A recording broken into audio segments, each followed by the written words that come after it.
Welcome to Big Bang. This is Satish. ఎప్పుడెప్పుడా అని ఎదురు చూస్తున్న సమయం వచ్చేస్తోంది. మరో 5 రోజుల్లో ఈ సస్పెన్స్కు తెరపడనుంది. నువ్వా నేనా అన్న రీతిలో సాగిన ఏపీ ఎలక్షన్ రిజల్ట్స్ మరో 5 రోజుల్లో రాబోతున్నాయి. గెలుపుపై ఎవరికి వారు ధీమాగా ఉన్నారు. జూన్ 9న ప్రమాణ స్వీకారం అంటూ YSR Congress party date fix చేసుకోగా అధికార పార్టీకి 35 సీట్లు కూడా రావంటూ చంద్రబాబు జోస్యం చెప్పారు. మరోవైపు కౌంటింగ్ రోజు ఏర్పాట్లపై ఎవరికి వారు తమ ఏజెంట్లకు శిక్షణ ఇస్తున్నారు. ఎన్నికల ఫలితాలకు 5 రోజులు, ఎగ్జిట్ పోల్స్కు 2 రోజులు. అసలు ఏపీలో ఏం జరగబోతోంది? ఆంధ్రప్రదేశ్ ఎన్నికల ఫలితాలపై మనతో పాటు విశ్లేషించడానికి సిద్ధంగా ఉన్నారు ప్రముఖ విశ్లేషకులు ప్రొఫెసర్ కె నాగేశ్వర్ గారు. నాగేశ్వర్ గారు నమస్తే సార్. నాగేశ్వర్ గారు, ఎప్పుడూ లేనట్టుగా రైట్ అటు నేషనల్ కానీ ఇటు తెలంగాణలో ఎంపీ ఎలక్షన్స్ కానీ ఒక అంశం అయితే, బట్ ఆంధ్రప్రదేశ్లో ఎప్పుడూ లేనంత ఉత్కంఠ కనిపిస్తోంది. అంతకు ముందు జరిగిన ఎన్నికల్లో ఎవరు గెలుస్తారన్న దానిపై ఇతమితంగా ఒక 4 రోజులు 15 రోజుల ముందు ఒక అంచనాకు వచ్చేసిన, బట్ ఎప్పుడూ లేనట్టుగా ఆంధ్రప్రదేశ్లో ఇప్పుడు ఎవరు వస్తారన్న దానిపైన కొందరు బయటికి బాహటంగా కొన్ని ప్రకటనలు చేస్తున్నప్పటికీ లోలో ఉన్న కొన్ని అనుమానాలు వాళ్ళని తొలిచేస్తున్నాయి. మీకు మొత్తం ఇదంతా చూస్తున్నట్టు మీకేమనిపిస్తుంది సార్? అంటే ఫలితం ఎలా ఉంటుందో చెప్పలేని పరిస్థితికి రావటానికి కూడా కారణం చాలా స్ట్రాంగ్ ఫ్యాక్టర్స్ అటు ఇటు ఉండడం సార్.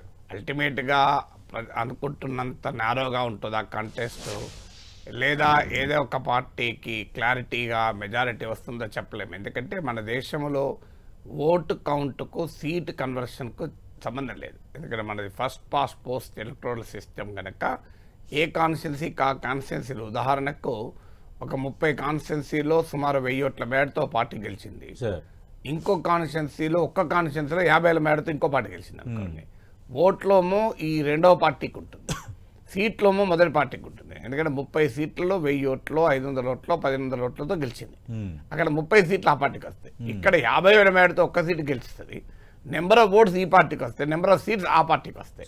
సో అందువల్ల ఓటుకు సీట్ కన్వర్షన్ చాలా తేడా ఉంటుంది. ఉదాహరణకు మీకు ఉత్తరప్రదేశ్లో బీఎస్పీకి ఒకసారి 20% ఓటింగ్ వచ్చిన ఒక్క సీట్ రాడే, 20% ఓట్లు వచ్చినా కూడా ఒక్క సీట్ రాకపోవడం అనేది చూడండి మీరు. సో అందువల్ల 1 or 2% ఓటు, ఇప్పుడు మీకు కేరళ లాంటి రాష్ట్రంలో అయితే 1,00,000 ఓట్లు 2,00,000 ఓట్లు అటు ఇటు అయిపోతే అధికారమే మారిపోతుంది. మీకు లాస్ట్ ఎలక్షన్లో కూడా పినరయ్ విజయన్ గెలిచినప్పుడు ఐ థింక్ డిఫరెన్స్ 1,00,000 2,00,000 ఓట్లే, నాట్ ఈవెన్ పర్సంటేజ్, చెప్పేది అబ్సల్యూట్ నెంబర్స్లో. అందువల్ల మన దేశంలో ఉన్నటువంటి ఎన్నికల విధానం రీత్యా ఓటుకు సీటుకు సంబంధం లేదు. అలాగే రకరకాల ఫ్యాక్టర్స్ ఇటు అటు కూడా నమ్మేలా చేస్తున్నాయి. సహజంగానే మనిషికి కన్ఫర్మేషన్ బయాస్ ఉంటుంది. అంటే తనకు నచ్చింది, తన నమ్మకాన్ని మరింత బలపరిచేటువంటి ఫ్యాక్ట్సే తీసుకుంటాడు. అది ఏ మనిషి అయినా సాధారణంగా ఉండే లక్షణం అది. సో ఆ లక్షణాన్ని దాటి ఇప్పుడు నాలాంటి విశ్లేషకులు ఒక విషయం చెప్పాలి అంటే కన్ఫర్మేషన్ బయాస్ లేకుండా ఆలోచించేటువంటి ఒక ప్రయత్నం చేసి నిష్పాక్షికంగా ఫ్యాక్ట్స్ చూసి చెప్పే ప్రయత్నం చేస్తాం. అందుకే అత్యధిక సందర్భాల్లో కరెక్ట్ కావడానికి రీజన్ అది. అంటే what you believe you should not tell, what you see, what you understand you should tell.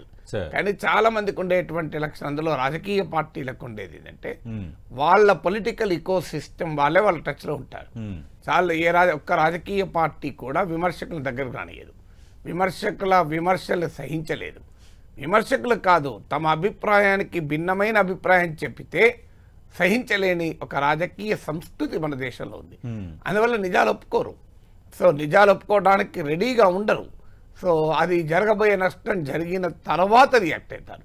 ఇప్పుడు నాకు ఇప్పటికి గుర్తు 2018లో చంద్రబాబుకు దడ పుట్టించి 8 అంశాలను ఒక వీడియో పెట్టాను. ఈ మధ్య కోస్తా ఆంధ్ర నుంచి ఒక తెలుగుదేశం పార్లమెంట్ నియోజకవర్గ ఇన్ఛార్జ్, ఒక పార్లమెంట్ నియోజకవర్గానికి ఇన్ఛార్జ్, ఆయన నాకు ఫోన్ చేసి గుర్తు చేశాడు, సార్ మీరు 2018లో పెట్టినప్పుడు మిమ్మల్ని ఇలాగే అన్నారు సార్, కానీ ఏమైంది సార్, మా వాళ్ళు ఓడిపోలేదా? గెలవడం ఓడడం అనే మీ చేతులు ఉండదు కదా సార్, రియాలిటీ చెప్తుంటారు అని. సో ఎందుకంటే 2018లో ఈ మాట చెప్పినప్పుడు చంద్రబాబు నాయుడు నాగేశ్వర్కి ఏదో ఓడిపోవాలని కోరుకున్నట్టు మాట్లాడారు. ఏమైంది రియాలిటీ? కిందలు ఒప్పుకున్నా నాయకులు ఒప్పుకోరు. సో నాకు ఆ రోజు ఒక సీనియర్ మంత్రి ఎయిర్పోర్ట్లో కలిస్తే నేను అడిగాను ఎలా ఉంది అని. సార్ మీరే చెప్పారు కదా సార్ అన్నాడు. ఇప్పటికి ఉంది ఆ వీడియో యూట్యూబ్లో. సో అందువల్ల మనం రియాలిటీ చెప్పినా ఇటు జగన్ ఒప్పుకోవడం, చంద్రబాబు ఒప్పుకోవడం. సో వాళ్ళందరూ వాళ్ళకు చుట్టూ ఉండేటువంటి వాళ్ళ అభిప్రాయాలకు నచ్చే వ్యక్తులు పెట్టుకుంటారు, వాళ్ళే చెప్పి వింటుంటారు. కేసీఆర్ అన్నాడు ఆ చివరి వరకు, కేసీఆర్ ఇల్లే కదా. సరే. నేను దుబ్బాక ఎన్నికకు ముందు ఈ యొక్క సందర్భంలో నన్ను ఏదో అంశం పైన మాట్లాడితే కేసీఆర్ ఫోన్లో చెప్పాను, సార్ బీజేపీ గణనీయంగా పెరుగుతోంది, మీకు సవాలుగా మారుతుంది. ప్రొఫెసర్ గారు బీజేపీ ఎక్కడండి, మీరు పడే ఉంటారు అన్నాడు. ఓకే ఏమైంది, దుబ్బాకలో ఓడిపోయింది, హుజరాబాద్లో ఓడిపోయింది, నానా బీభత్సమైంది. ఆఖరికి ఆ బీజేపీ సృష్టించిన దెబ్బే చివరికి కాంగ్రెస్కు ఉపయోగపడి బీఆర్ఎస్ పతనానికి కారణమైంది. సార్ సో అంత సీనియర్ రాజకీయవేత్త, రాజకీయాల్ని అపోషణ పట్టినటువంటి నాయకుడు కదా కేసీఆర్. సార్ అలాంటి నాయకుడు అంగీకరించాడు. సో ఎన్నికలకు ముందు ఎవరు చెప్పినా అంగీకరించారు నాయకులు. వాళ్ళకి ఏంటంటే selective exposure, selective perception, selective retention and communication థియరీలో 3 సిద్ధాంతాలు ఉంటాయి. సార్ అంటే తనకు నచ్చేవే చూస్తాడు, నువ్వు వింటాడు, తమకు నచ్చేవే నచ్చిన విధంగానే అర్థం చేసుకుంటాడు, తనకు నచ్చినవే గుర్తుంచుకుంటారు. సార్ ఇది ఒక పార్టీకి ఒక నాయకునికి కాదు, ఇది ఇరువైపులా ఉంటాయి. అలాంటప్పుడు ఇరువైపులా కూడా స్ట్రాంగ్ ఫ్యాక్టర్స్ ఉన్నప్పుడు, ఇరువైపులా కూడా స్ట్రాంగ్ ఫ్యాక్టర్స్, ఏ ఫ్యాక్టరు ఏది ఓటర్ల పైన అల్టిమేట్ ప్రభావం చూపిందో చెప్పలేం, కానీ ఇరువైపులా కూడా క్లెయిమ్స్ అండ్ కౌంటర్ క్లెయిమ్స్కు స్ట్రాంగ్ ఫ్యాక్టర్స్ అయితే ఉన్నాయి. అందువల్ల ఇందులో ఏ ఫ్యాక్టర్ ఏది పనిచేసిందో తెలియక రాజకీయ పార్టీలు భయపడుతుంటారు. మీరు వైఎస్ఆర్ కాంగ్రెస్ పార్టీ నాయకులు ఆఫ్ ద రికార్డ్ అడగండి, సార్ మా నాయకుడు 150 అబో అంటున్నారు, కానీ సార్ ఎక్కడో కొట్టింది సార్, డెవలప్మెంట్ లేదన్న భావన గట్టిగానే ఉంది సార్, యూత్ మాకు వ్యతిరేకంగా ఉన్నారు సార్, ఈ అన్ఎంప్లాయ్మెంట్ కూడా బాగా సమయం ఏదో స్కీమ్లు ఇచ్చాం కానీ మాకు 1000-2000 రావడం కాదు కదా, నా బిడ్డకు జాబ్ వస్తలేదని ఫీలింగ్లో ఉన్నారు సార్. సో ఎక్కడ రూరల్ ఏరియాస్లో లబ్ధిదారులు ఓకే, కానీ ఏవో సార్ చంద్రబాబు నాయుడు కూడా పథకాలు ఇస్తానన్నాడు కదా అని అనుకుంటున్నారు సార్ అని వైసీపీ వాళ్ళు అంటారు ఆఫ్ ద రికార్డ్. మీరు టీడీపీ వాళ్ళని అడగండి ఆఫ్ ద రికార్డ్, మరి చంద్రబాబు నాయుడు చెప్తున్నాడు కానీ సార్ మీరు సార్ నిజమా సార్, మాకు ఏమో సార్ అనుమానం, ఏదో వైఎస్ఆర్ కాంగ్రెస్ పార్టీకి ఏ సామాజిక వర్గాలు అయితే 2019లో ఓటేసే వాళ్ళు మోరాలెస్ ఆ పార్టీతోనే ఉన్నారు కదా sir. So SC ST minority Reddy women factor కూడా చాలా పెద్ద ఎత్తున జగన్కు పడ్డది సార్. అసలు ఎక్కడ చూసినా ఉమెన్ పడ్డాయి. ఏమో సార్ మాకు అనుకూల సామాజిక వర్గాల్లో కూడా పేద మహిళలు అక్కడికి వచ్చారు, మళ్ళీ పథకాలకు ఇన్ఫ్లుయెన్స్ అయ్యారు సార్ అని టీడీపీ వాళ్ళు అంటున్నారు. అంటే నాయకులేమో తమకు అనుకూల అంశాలు చూస్తున్నారు, కింద శ్రేణులోమో దిగువ స్థాయిలో ఉన్న నాయకులేమో వాళ్ళకి అనుమానాలు ఉన్నాయి. నేను వైసీపీ నేతలు నాతో మాట్లాడతారు, టీడీపీ నేతలు మాట్లాడతారు, మీతో మాట్లాడతారు కదా, సో మనతో మాట్లాడుతున్నా ఏ పార్టీ వాళ్ళు ఉంటారు. సో మాట్లాడుతుంటే విచిత్రంగా ఉంది. మా నాయకుడి విశ్వాసము వాళ్ళ నాయకుల విశ్వాసాన్ని కొట్టిపారేయడం లేదు. ఇప్పుడు మీరు వైసీపీ నాయకులు అడిగితే జగన్ విశ్వాసాన్ని వల్లే కొట్టిపారేసి మేము ఓడిపోతాం సార్ మా జగన్ ఎందుకు అంటున్నా అంటలేరు. మా జగన్ విశ్వాసం ఉంది, మాకు కూడా నమ్మకం అనిపిస్తుంది సార్, కానీ ఎక్కడో 151 కాకపోయినా కనీసం మాకు కొందరు 100 ఆఖరికి 100 దగ్గర వచ్చి పడిపోతా అనేది ఎక్కువ మంది చెప్పేది. అంటే తెలుగుదేశం వాళ్ళు ఏమంటున్నారు, ఏమో సార్ మాకే ఉన్నట్టు కనబడుతుంది అని. 120+ అంటున్నారు. అంటే రెండు పార్టీలకు కూడా నమ్మకాలపైనే లెక్కలేసుకుంటున్నారు, లాజిక్ పైన కాదు. రెండు పార్టీలు కూడా లాజిక్ కాదు చెప్పేది, పర్ఫెక్ట్ గా లాజిక్. ఇప్పుడు తెలంగాణలో మనకు లాజిక్ ఉండే, ఇంకో ఈ ఫ్యాక్టర్స్ క్లియర్ గా కేసీఆర్ కు వ్యతిరేకంగా పనిచేస్తున్నాయి, కాంగ్రెస్ గెలుస్తుంది అని క్లియర్ గా చెప్పగలిగాం. ఎందుకంటే అది బీఆర్ఎస్ ఒప్పుకోకపోవచ్చు బహిరంగంగా. నా గుర్తు తెలంగాణ ఎన్నికలకు ముందు కొంతమంది బీఆర్ఎస్ అగ్రనేతలు ఏమన్నారో తెలియదు, చాలా మంది నాయకులు ఒప్పుకున్నారు, సార్ మీరు చెప్పేది నిజమే కానీ మరి మేము అనలేం కదా సార్ అన్నారు. సో అందువల్ల క్లారిటీగా ఉన్నా కూడా తెలంగాణ ఎన్నికల ఫలితాలకు సంబంధించి నాకు బాగా గుర్తుంది సార్, అంటే మీరు ఇచ్చిన నెంబర్ కూడా టెంటేటివ్గా అదే వచ్చింది. ఎగ్జాక్ట్లీ 66 చెప్పాను నేను, 65 వచ్చాయి. మీకు అది ఇంకో ఆసక్తికరంగా చెప్తాను, నేను వాస్తవంగా 65 అనుకున్నాను. నాకు రేవంత్ రెడ్డి ఎన్నికల పోలింగ్ రోజు 4 o'clock ఫోన్ చేశారు, సార్ ఎలా జరుగుతుంది సార్ మీ అంచనా ఏంటి అని అడిగితే 65 వస్తాయి మీకు, ఒకటి కామారెడ్డిలో కేసీఆర్ ఓడిపోతారు మీరు ఓడిపోతారు, 2 జిహెచ్ఎంసీ ఏరియాలో మీకు సీట్లు రావు అని చెప్పాను. ఈ 3 చెప్పాను. సో ఎన్నికల అయ్యాక సార్ ఎంత కరెక్ట్ గా చెప్పారు సార్ అన్నాడు. సో 3 అయితే ఇంట్లో మాట్లాడుకుంటూ 65 ఏదో రౌండ్ ఫిగర్ కదా, రౌండ్ ఫిగర్ చెప్పినట్టు 66 అందామని చెప్పి 66 అన్నాను. ఓ ఫిగర్ అని 66 + or - 3 అన్నాను. ఎగ్జాక్ట్లీ 65 వచ్చాయి. మీరు చూస్తే 42 ± 3 అన్నాను, బీఆర్ఎస్ కు 39 వచ్చాయి. సో ఎందుకు అంటే దానికి అప్పుడు నా గొప్పతనం కన్నా ఎక్కువ స్పష్టత ఉండే, ఇప్పటికి కూడా చెప్పచ్చు. కానీ సమస్య ఏంది, అప్పుడు చెప్పితే తెలంగాణలో ఎవరే మళ్ళీ కాంగ్రెస్ 65 వస్తాయంటే కాంగ్రెస్ వాడు కావాలని చెప్తున్నాడు అని బీఆర్ఎస్ వాళ్ళు అనలే. సార్ ఏదో అంటున్నాడు, మరి నిజమే కావచ్చు, సార్ అనుభవంతో చెప్తున్నాడు. మునుగోడు కూడా 10,000 వస్తే కరెక్ట్గా చెప్పిండు. 2018లో మనకు 70 వస్తే కరెక్ట్గా అన్నాడు, మనకి ఇంక 85 వచ్చినాయి. సార్ చెప్పింది నిజమై ఉంటుంది అని అన్నారు తప్ప ఏమో నిజమే కావచ్చు, కాకూడదు అని ఆశిస్తున్నాం అన్నారు. కానీ ఎవరు ఈయన కాంగ్రెస్ మనిషి, రేవంత్ రెడ్డి మనిషి, కాంగ్రెస్ కమ్ముడు వేయండి అనలే. ఇప్పుడు అక్కడ ఉన్న చావేంటంటే ఆంధ్రప్రదేశ్లో నీవు నిజాయితీగా నమ్మింది చెప్తే చంద్రబాబు నాయుడుకు భయపడ్డాడో అమ్ముడుపోయాడు, లేదా జగన్మోహన్ రెడ్డి భయపడి అమ్ముడుపోయాడు. ఎందుకంటే అందరూ అమ్ముడుపోతారు నమ్మకంలో ఉన్నారు వాళ్ళు. సో అందరూ అమ్ముడుపోడు తప్ప అక్కడ అమ్మకానికే సరుకు అనుకుంటున్నారు. సో సమాజంలో విలువలు ఉంటాయి, అసలు అభిప్రాయాలు ఉంటాయి, స్వతంత్రమైన స్థాయి ఉంటుందని నమ్మకం పోయింది ఆంధ్రప్రదేశ్లో రాజకీయ పార్టీలకు. ప్రతి ఒక్కరు కొనొచ్చు అనే కంక్లూజన్కి వచ్చారు, ప్రతి ఒక్కరు అమ్ముడుపోతారనే కంక్లూజన్కి వచ్చారు. సో అందువల్ల కూడా చెప్పేవారికి కూడా ధైర్యంగా చెప్పలేనటువంటి ఒక దుస్థితిని తీసుకొచ్చారు. ఇప్పుడు నిజంగా కూడా ఇప్పుడు చెప్తే ఏముంది తేడా? సపోజ్ ఇప్పుడు చెప్పాను అనుకోండి, నేను ఎలక్షన్లు మారుస్తానా, ఓటింగ్ ను మారుస్తానా, ఓటింగ్ ను ప్రభావితం చేస్తానా? అవకాశమే లేదు కదా. సో నేను ఈవెన్ కాంగ్రెస్ 66 వస్తే అనేది కూడా కౌంటింగ్ మీకు ఎగ్జిట్ పోల్స్ వచ్చారో చెప్పాను, ముందేం చెప్పలేదు ఫిగర్. నేను ముందు ఫిగర్ చెప్పినా నేను ప్రశాంత్ కిషోర్ కాదు. ప్రొఫెసర్ కె నాగేశ్వర్ వైసీపీకి అనుకూలంగా ఎక్కువగా చెప్తున్నారు అని సోషల్ మీడియాలో కొందరు మీరందరూ ప్రస్తావించింది. ఎగ్జాంపుల్ చెప్పాలి, మీరు ఎగ్జాంపుల్ చెప్పమనండి, జగన్ కు ఎందుకు టెన్షన్ పడుతోంది, ఇది వైసీపీకి అనుకూలమా సార్? సోషల్ మీడియా ఇలాంటివి నా వీడియో, ఇది యూట్యూబ్ ఛానల్. జగన్ కు టెన్షన్ ఎందుకు పడుతోంది, ఇది నా వీడియో. సో ఇలాంటి వీడియోలు ఒక 100 చూపెడతాను నేను. 100 మీకు జగన్మోహన్ రెడ్డిని ప్రశ్నించిన వీడియోలో ఒక 100 పైన చూపెడతాను. మరి అది వదిలేయండి. మీరు తెలుగుదేశం గ్రూపులకు వెళ్ళి, తెలుగుదేశం సోషల్ మీడియాకి వెళ్ళి వెనక్కి తిరిగిపోండి, నా వీడియోలు ఎన్ని ఉంటాయో మీరే చూడండి. మరి నేను వైసీపీ అనుకుంటే నా వీడియోలు ఎందుకు వాళ్ళు పోస్ట్ చేస్తున్నారు? వాతావరణం అలా ఉందని చెప్తున్నా సార్. సో ఉదాహరణకి ఎయిడెడ్ విద్యా సంస్థల ఇష్యూ ఉంది, జగన్మోహన్ రెడ్డి ప్రభుత్వాన్ని ప్రశ్నిస్తూ పెట్టాను. సమస్య ఏంటంటే తెలుగుదేశం వారికి వారిలాగా నేను మాట్లాడాలని, అది అయ్యే పని కాదు కదా. వాళ్ళ బాధలు ఏంటంటే చంద్రబాబు నాయుడును ఇంద్రుడు చంద్రుడు ఏం చేయాలి, చంద్రబాబు నాయుడు మోడీని తిడతాడు ఒకరోజు, భార్యకు కూడా న్యాయం చేయలేని వాడు దేశానికి ఏం న్యాయం చేస్తాడు, నేను వెంటనే మోడీ దుర్మార్గుడు మోడీ అని తాళి బజాం. తర్వాత మళ్ళీ ఒక 5 ఏళ్ల తర్వాత చంద్రబాబు నాయుడు వచ్చి మోడీ విశ్వగురు, మోడీ వ్యక్తి కాదు శక్తి అంటాడు. నేను అవును మోడీ వ్యక్తి కాదు శక్తి అనాలి. లేదు చంద్రబాబు నాయుడు ఒకరోజు వచ్చి వాలంటీర్లు అక్రమ మహిళలు రవాణా చేస్తున్నారంటాడు, నేను వెంటనే వాలంటీర్లు అక్రమ మహిళలు రవాణా చేస్తున్నారు సతీష్, వీళ్ళ సంగతి తేల్చాలనాలి వెంటనే.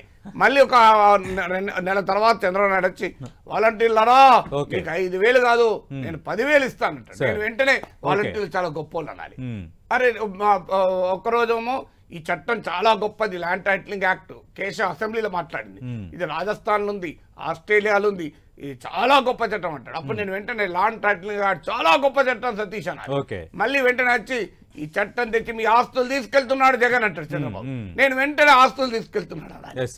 ఎట్లా సాధ్యమైంది? ఒకరోజు పవన్ కళ్యాణ్ తిడతారు 5 ఏళ్ల క్రితం, మళ్ళీ 5 ఏళ్ల తర్వాత పవన్ కళ్యాణ్ చాలా గొప్ప అంటాడు, తిట్టినప్పుడు నేను తిట్టాలి పవన్ కళ్యాణ్, మెచ్చుకున్నప్పుడు నేను పవన్ కళ్యాణ్ మెచ్చుకోవాలి, ఎట్లా సాధ్యం? నాగేశ్వర్ ఎప్పుడైనా ఒక స్టాండర్డ్ ఒపీనియన్ ఉంటుంది, ఈ రాజకీయ నాయకుల్లాగా అటు ఇటు మారడు కదా. నాగేశ్వర్ గారు ఇక నిన్న చంద్రబాబు హైదరాబాద్ చేరుకున్నారు, కొందరు సన్నిహిత నేతలతో కలిసేటప్పుడు 35 సీట్లు కూడా దాటేటట్లేవు వైసీపీ అని ఒక కామెంట్ చేశారు. ఇటు వైఎస్ఆర్ కాంగ్రెస్ పార్టీ ముఖ్యమంత్రి స్వయంగా ప్రకటన చేశారు 150కి పైగా సీట్లు మళ్ళీ మాకు రాబోతున్నాయని. అది అవడానికి ఛాన్స్ ఉందా, ఇది అవడానికి ఛాన్స్ ఉందా, లేదంటే ప్రజలు ఆంధ్రప్రదేశ్ ప్రజలు ఏ వెర్డిక్ట్ ఇచ్చినా కూడా ఒక 1 సైడెడ్గా ఇస్తారా, అంటే పర్ఫెక్ట్ నెంబర్ ఇస్తారా? పర్ఫెక్ట్ నెంబరే రావడానికి అవకాశం ఉంది, హంగ్ రాదు. ఎందుకు రాదు హంగ్ అంటే డైరెక్ట్ కంటెస్ట్ కదా. అవును, నీకు బైపోలార్ కాంటెస్ట్ అంటే రెండు ఇద్దరు, అటు వైసీపీ ఇటు కూటమి ఉన్నారు, మధ్యలో ఇంకెవరు లేరు కదా హంగ్ రావటానికి. సో హంగ్ స్కోప్ అయితే ముచ్చట లేదు. అంటే ఈ నెంబర్స్ మరీ ఎంత తక్కువగా మరీ అంత ఎక్కువగా వచ్చే వాతావరణం. ఇంతకుముందే చెప్పినట్లు ఓటు పర్సంటేజ్ 1 or 2 ఉన్నా నువ్వా నేను అనే కంటెస్ట్ లో సీట్ల సంఖ్య కూడా అదే నేరోలో ఉండాలని లేదు. సో అందువల్ల నేను మొదట్లోనే చెప్పినట్లు ఓట్లు సీట్ల కన్వర్షన్ మన దేశంలో చాలా తేడా ఉంటుంది. సో అందువల్ల ఒక 1% ఓట్ తేడా ఉంటే it can make a world of difference also. So అందువల్ల డెఫినెట్ అప్పుడు అదంతా ఎందుకంటే మీకు తెలంగాణ తీసుకోండి, 39% వచ్చిన కాంగ్రెస్ కు 65 సీట్లు వచ్చాయి విత్ సిపిఐ కలుపుకుంటే, 37% వచ్చిన పార్టీకి 39 సీట్లు వచ్చాయి. 65కు 39 26 సీట్ల తేడా ఉంది. 2% కదా. అవును. 2% తేడాకి 26 సీట్లు తేడా ఉంది. ఇది ఆంధ్రప్రదేశ్లో ఎందుకు జరగదు? సో ఆంధ్రప్రదేశ్లో కూడా ఇలాగే ఉండదు. అన్నట్టుగా 2014లో ఆంధ్రప్రదేశ్లో వైసీపీకి టీడీపీకి మధ్య 2% 2% సీట్లు కదా. మీకు టీడీపీ కూటమికి 105 దాకా వచ్చినట్టు. అవును, వీళ్ళకి 67 వచ్చాయి. మన అంత తేడా వచ్చింది ఇంకా 2%. అవును. అందువల్ల ఆ నారో కంటెస్ట్ లో ఏమవుతుందంటే 1 or 2% కూడా it can make a world of difference in numbers. So అందువల్ల నెంబర్స్ ఏ రకంగా వస్తాయనేది మనము ఎటైనా జరగచ్చు. అది 95 దగ్గర వచ్చి ఆగిపోవచ్చు ఎవరన్నెవరు, లేదా అది 120 130 కూడా పోవచ్చు. ఎందుకంటే because of the statistical factors. ఎందుకంటే మన ఎన్నికల విధానం లేవు. నేను మొదట్లో చెప్పినట్టు 30 సీట్లలో అరౌండ్ 1000 ఓట్లతో ఒక పార్టీ గెలిస్తే, ఒక్క సీట్లో 50,000 మేడతో ఇంకో పార్టీ గెలిస్తే, ఓట్లోమో ఆ ఒక్క సీటు గెలుచుకున్న వాళ్ళకి ఎక్కువ, సీట్లోమో ఈ పార్టీకి వల్ల అది పాసిబిలిటీ. అయితే ఈ నమ్మకాలకు కారణం ఏంటి అంటే దెర్ ఆర్ ఒక 20-25 ఫ్యాక్టర్స్ ఉంటాయి ఆంధ్రప్రదేశ్. ఈ 25 ఫ్యాక్టర్స్లో కొన్ని టీడీపీకి అనుకూలం ఉన్నాయి, కొన్ని వైసీపీకి అనుకూలం ఉన్నాయి. ఈ 25 ఫ్యాక్టర్లను కలిపి చూసినప్పుడు మనకు అంచనా వస్తుంది. కానీ 25 ఫ్యాక్టర్ కలిపి చూడడం లేదు ఎవరు. ఇప్పుడు టీడీపీ ఉంది. టీడీపీకి అనుకూలమైన ఫ్యాక్టర్స్ ఏంటి?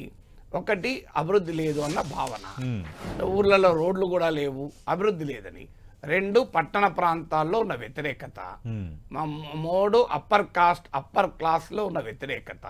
4, యూత్లో ఉద్యోగాలు లేవు అన్న వ్యతిరేకత. 5, సంక్షేమం ఇచ్చాడు తప్ప ఆర్థిక అభివృద్ధి లేదు, గ్రోత్ కన్సర్న్స్ 5వది. 6వది, అమరావతి లేకుండా చేశాడు, రాజధాని లేకుండా చేశాడు అన్నది 6వది. సో 7వది, టీడీపీ జనసేన కలవడం వల్ల వచ్చిన అరిథమెటిక్ అడ్వాంటేజ్. 8వది, బీజేపీ కలవడం వల్ల అధికారులను తమకు అనుకూల వాళ్ళని వేసుకోగలిగారు, జగన్కు అనుకూల వాళ్ళని తీసేయగలిగారు. డబ్బు ప్రభావము, డబ్బు సమీకరించడము, విరాళాలు సమీకరించడం సులభమైంది. మోడీ అనుకూలత ఏమన్నా ఉంటే అది కూడా కలిసి వచ్చేటువంటి అవకాశం ఉంది. సో ఇవన్నీ కూడా తెలుగుదేశానికి అనుకూలమైన అంశాలు వీళ్ళు చూస్తున్నారు. సో అదే సమయంలో వైసీపీ ఏం చేస్తుంది? తెలుగుదేశం అనుకున్న ఇంకో ముఖ్యమైన అంశం, వైసీపీ పార్టీని దెబ్బతీసింది. వైసీపీ జగన్మోహన్ రెడ్డి చేసిన పని ఏంటంటే ఈ 5 ఏళ్లలో వాలంటీర్ వ్యవస్థ పైన పూర్తిగా నమ్మకం పెట్టుకొని పార్టీ యంత్రాంగం పూర్తిగా నిర్వీర్యమైంది. ఆయన ఎమ్మెల్యేలకు కూడా అందుబాటులో లేకపోవడం, సరిగా డైరెక్ట్ బెనిఫిట్ ట్రాన్స్ఫర్ వల్ల ఓటర్లకే నేరుగా డబ్బులు పడడం వల్ల, అభివృద్ధి పనులు లేకపోవడం వల్ల వైసీపీ యంత్రాంగం గ్రామ స్థాయి వరకు నిర్వీర్యమైంది. ఇవన్నీ ఫ్యాక్టర్స్ నేను ఒక 3 ఏళ్ళుగా చెప్తున్నా. అవి కూడా ఎవరు ఇన్నోళ్ళు లేడు కానీ 2-3 ఏళ్ళకి మీరు 2 ఏళ్ల కింద వీడియో చూడండి, 7 ఏళ్ల కింద వీడియో చూడండి, ఇవన్నీ ఉంటాయి. ఇలా కొత్తగా చెప్తున్న అంశం కాదు. ఇవన్నీ వైసీపీకి వ్యతిరేకంగా ఉన్న అంశాలు టీడీపీ నమ్ముతున్నది. ఇక వైసీపీకి అనుకూలమైన అంశాలు వైసీపీ నమ్ముతోంది. మాకు సంక్షేమ పథకాల లబ్ధిదారులు ఉన్నారు, ఇన్ని లక్షల మందికి ఇన్ని లక్షల కోట్లు మేము అకౌంట్లో వేసాం, ఉమెన్ ఓటర్స్ మాకు భారీగా వస్తారు, social combination SC ST minority Reddy ఓటర్లు ఇప్పటికీ వైసీపీతోనే ఉన్నారు, కాపుల్లో కూడా పేదలు మాకే వేశారు, మెజారిటీ కాపులు అటుపోయినా కాపు పేదలు మాకే వేశారు.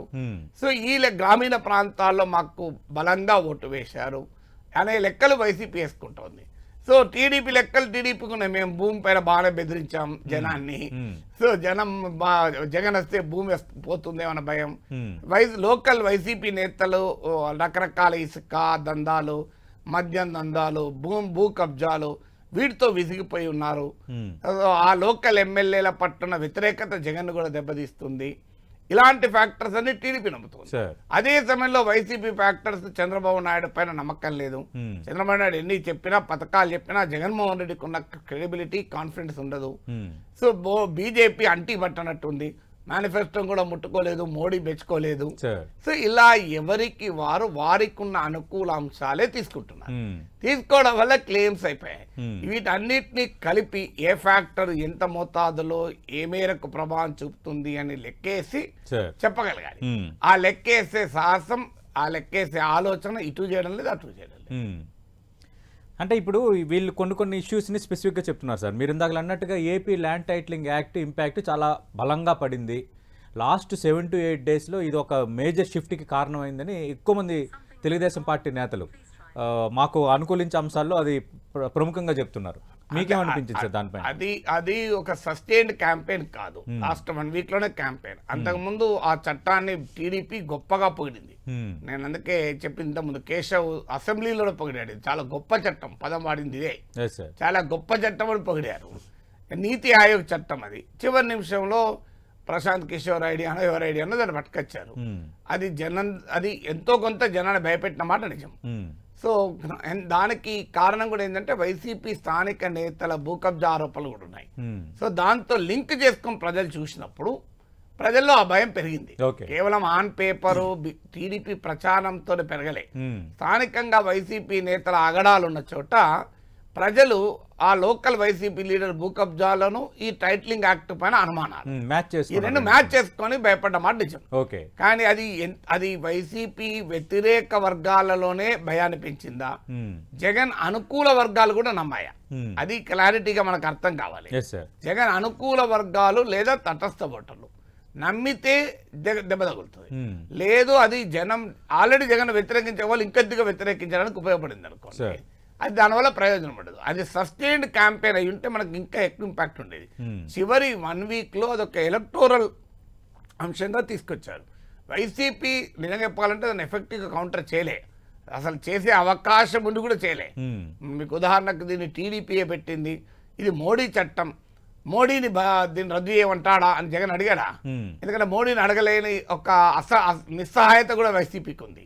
సో అందువల్ల ఏ వైసీపీ నాయకుడు కూడా ఇది నరేంద్ర మోడీ చట్టం, మరి నరేంద్ర మోడీని రద్దు చేయమని చెప్పమనండి, లేదా నరేంద్ర మోడీ చెప్పండి మాకు సంబంధం లేదని అని అడిగారా?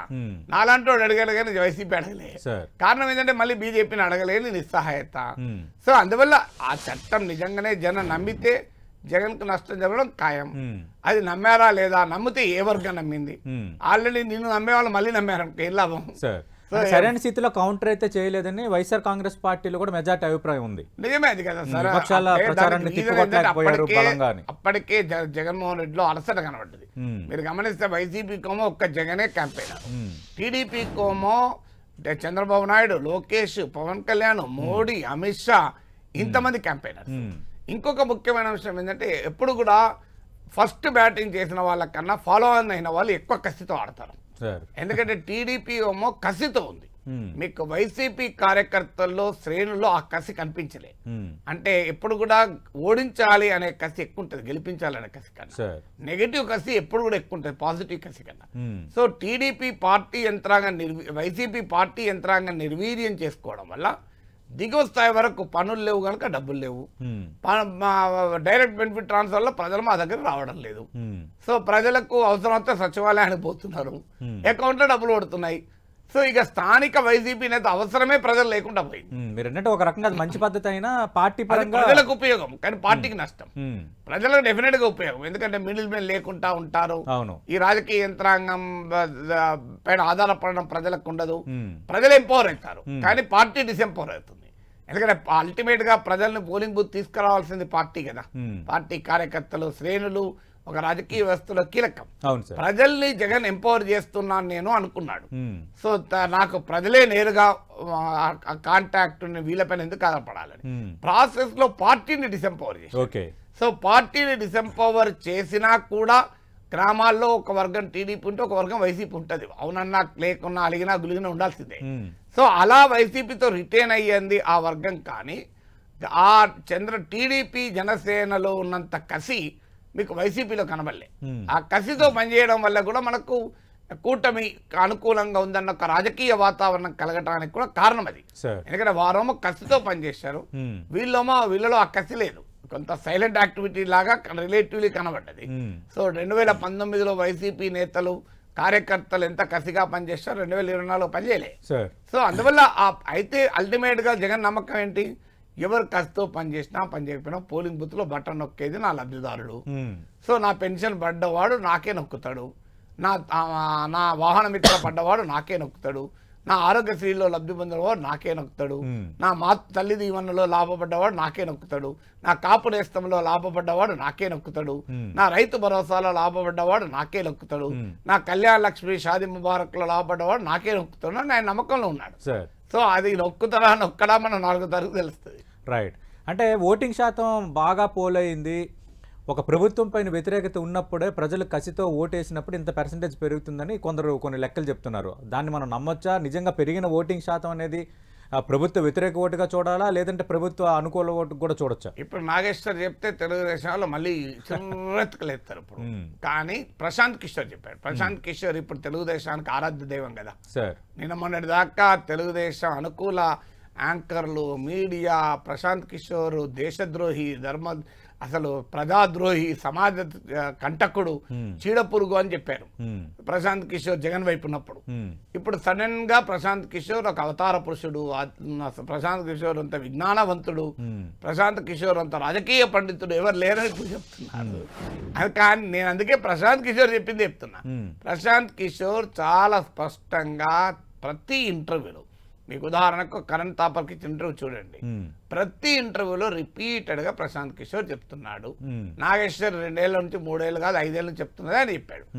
మన భారతదేశంలో ఎన్నికల చరిత్ర చూస్తే ఓటు శాతానికి ఫలితం యొక్క డైరెక్షన్ కు ఎలాంటి సంబంధము లేదు. ఓట్ల శాతం పెరగడానికి రిజల్ట్ కు సంబంధం లేదు. మీకు ఒక్క ఉదాహరణ చెప్తాను. మోడీ 2014, 2019లో మోడీ రైస్ తో చూడండి, 2 సందర్భాల్లో ఓటింగ్ పెరిగింది. మరి మోడీ ఓటింగ్ పెరిగినప్పుడే మోడీ గెలిచాడు, ఓడిపోలే. అందువల్ల అల్టిమేట్ గా ఒక బలమైన ఎమోషన్, అంటే ఒక ప్రభుత్వాన్ని ఓడించాలనే ఎమోషన్ అయినా, ప్రభుత్వాన్ని గెలిపించాలనే ఎమోషన్ అయినా, ఈ 2 ఎమోషన్లో ఏదో ఒక ఎమోషన్ ఆవహిస్తే ప్రజలు ఎక్కువ ఓటేస్తారు. కానీ అది ఏ ఎమోషన్ ఎక్కువ ఉండదు, మీరు అన్నట్లు నెగిటివ్ ఎమోషన్కి స్కోప్ ఎక్కువ ఉంటుంది. కానీ ఖచ్చితంగా నెగిటివ్ ఎమోషన్ ఉండాలని రూల్ లేదు. అయినా ఆంధ్రప్రదేశ్లో ఓట్లు పడకుంటే ఎక్కడ పోతాయండి? ఇద్దరు డబ్బులు ఇచ్చాక. ఇప్పుడు మీకు ఓటింగ్ పర్సంటేజ్ పెరగడంలో వేవ్ యాంటీ గవర్నమెంట్ వేవా, ప్రో గవర్నమెంట్ వేవా కాదు, ప్రో మనీ వేవ్ అది. ఇప్పుడు ఈ పార్టీ దగ్గర 2000, ఆ పార్టీ దగ్గర 2000 తీసుకున్నాడు, ఓటేయకుంటే ఎట్లా పోతారు చెప్పండి నాకు? ఎందుకంటే ఎవరికోరికైతే వేయకపోతే ఇద్దరు వచ్చి డబ్బులు వాపసు అడుగుతారు. సో అందువల్ల ఓటు వేయాల్సిందే ప్రజలు. మీకు తెలుగుదేశం, వైసీపీ చాలా సామరస్యంగా ఓట్లు డబ్బు పంచారు. మీరు గమనించండి, టీడీపీ ఎక్కడన్నా ఒక్క కంప్లైంట్ చేసిందా వైసీపీ వాళ్ళు డబ్బు పంచారని? చేయలేదు. వైసీపీ ఎక్కడన్నా ఒక్క కంప్లైంట్ చేసిందా టీడీపీ డబ్బు పంచిందని? అసలు మీకు ఆశ్చర్యం వేస్తుంది. టీడీపీ, వైసీపీ కూడబలుకొని డబ్బు పంచారు, ఎక్కడ ఆరోపణ లేవు. మీకు ఇంకొక ఆశ్చర్యం చెప్తాను. ఇప్పుడు మాచర్లది, పిన్నెల్లి ఇంత మాట్లాడుతున్నారు కదా, టీడీపీ ఇప్పటికైనా రీపోలింగ్ అడిగిందా? నేను చెప్పాను, నాకు గుర్తులేదు. రీపోలింగ్ అడిగిందా? అడగలేదు. మరి ఎందుకు అడుగుతలేరు? అరే ఈవీఎం పగలగొట్టిన దగ్గర రీపోలింగ్ అడగరా? నాకు అర్థమే కాదు అసలు నిజంగా ఇప్పటికీ. అసలు మొత్తం మాచర్ల కాన్స్టిట్యూన్సీలో రీపోలింగ్ అడగాలి కదా. ఇప్పుడు పిన్నెల్లి సోదరులు వెళ్ళి ఈవీఎం పగలగొట్టి వైసీపీ వారు ఇంత హింసాకాండ సృష్టిస్తే అసలు రీపోలింగ్ ఎందుకు డిమాండ్ చేస్తలేరు అన్న దానికి ఆన్సర్ లేదు. సో నిజంగానే ఇప్పుడు రీపోలింగ్ అయితే టీడీపీ డిమాండ్ చేయాలి కదా. మరి ఇక్కడ బూతులు ఈవీఎం పగలగొట్టారు, అది మాకు మళ్ళీ పోలింగ్ జరపాలి. అసలు మొత్తం మాచర్లలో రీపోలింగ్ జరపాలి. రోజు మీరు చూడండి, T5 ABN పెట్టి చూడండి, ఏమొస్తుంది అసలు మాచర్లలో ఫ్యాక్షన్ రాజ్యం. ఎవరిని తెలుగుదేశం కార్యకర్తలు బతకనివ్వలేదు, ఏజెంట్లను కూర్చొనివ్వలేదు, ప్రజల్ని భయభ్రాంతులను చేసి ఎన్నికలు మొత్తం ఆ ప్రజాస్వామ్యాన్ని అబాసుపాలు చేశారంటున్నారు కదా. మరి అక్కడ రీపోలింగ్ ఉండకూడదా? అసలు రీపోలింగ్ కాదు. నేను ఒక్కరిని అడిగింది, పిన్నెల్లిని అనర్హుని చేయాలని. ఎందుకంటే ఒక ఎమ్మెల్యే వెళ్ళి ఈవీఎం పగలగొడితే డిస్క్వాలిఫై చేయకూడదా? నేను ఛాలెంజ్ చేస్తా, టీడీపీ వాళ్ళ స్టేట్మెంట్ చూడండి, ఎక్కడన్నా పిన్నెల్లిని డిస్క్వాలిఫై చేయాలి ఎన్నికల నుంచి అని అడిగారా ఎవరన్నా? మరి ఎందుకు అడుగుతలేరు నాకు నిజంగా అర్థం కాదు. అక్కడే వైసీపీ వాళ్ళు ఆరోపణ ఏంటంటే వాళ్ళు కూడా చేసిన రిగ్గింగ్ సార్, వాళ్ళు పగలగొట్టిన మాకు దొరికినాయి, వాళ్ళకి దొరకలే అని. సో వాళ్ళు చెప్పేవాళ్ళు ఎంత నిజమో నాకు తెలియదు. కానీ రియాలిటీ ఏంటంటే రీపోలింగ్ అడగడం లేదు, పిన్నెల్ని డిస్క్వాలిఫై చేయమని అడగడం లేదు, డబ్బు పంపిణీ పైన ఆరోపణలు లేవు. మరి what does it indicate? Right sir, మనం ఈ అనాలిసిస్ ముగించే ముందు చాలా వర్గాలు ఉత్కంఠకు గురవుతున్న పరిస్థితి, బెట్టింగ్లు, ఎవరికి వాళ్ళు రకరకాల అంచనాలు, వాళ్ళందరికీ మీరు చెప్పేదేంటి? మన జీవితాలు ఏమీ మారవు. ఈ పార్టీ ఆ పార్టీ పోతుంది, ఇంక్రిమెంటల్ మార్పులే. మీకు కులాల పేరిట ఆంధ్రప్రదేశ్ సమాజం చీలిపోయి తమ కులం వాడు అధికారంలోకి వస్తే తమ జీవితం మారుతున్న భ్రమలో ఉన్నారు. మీరెందుకు చింపుకుంటారు చెట్లు, తలకాయ ఎందుకు పట్టుకుంటారు? ఈ పార్టీ నాయకుడు ఆ పార్టీలో చేరి ఎన్నికల పోటీ చేయడం లేదా? నిన్నటి దాకా వైసీపీ నేత, నేడు టీడీపీ ఎమ్మెల్యే అభ్యర్థులు ఎంతమంది లేరు? నిన్నటి దాకా టీడీపీ నేత, ఇవాళ వైసీపీ ఎమ్మెల్యే అభ్యర్థి. చంద్రబాబు నాయుడు జగన్ మారాడు తప్ప మిగతా మారుతారు కదా. ఎందుకు ఈ రాజకీయాలకు అంత టెన్షన్ పడతారు? సో మన జీవితాలు మనం చూసుకుందాం, అనవసరంగా టెన్షన్ పడకండి. Right right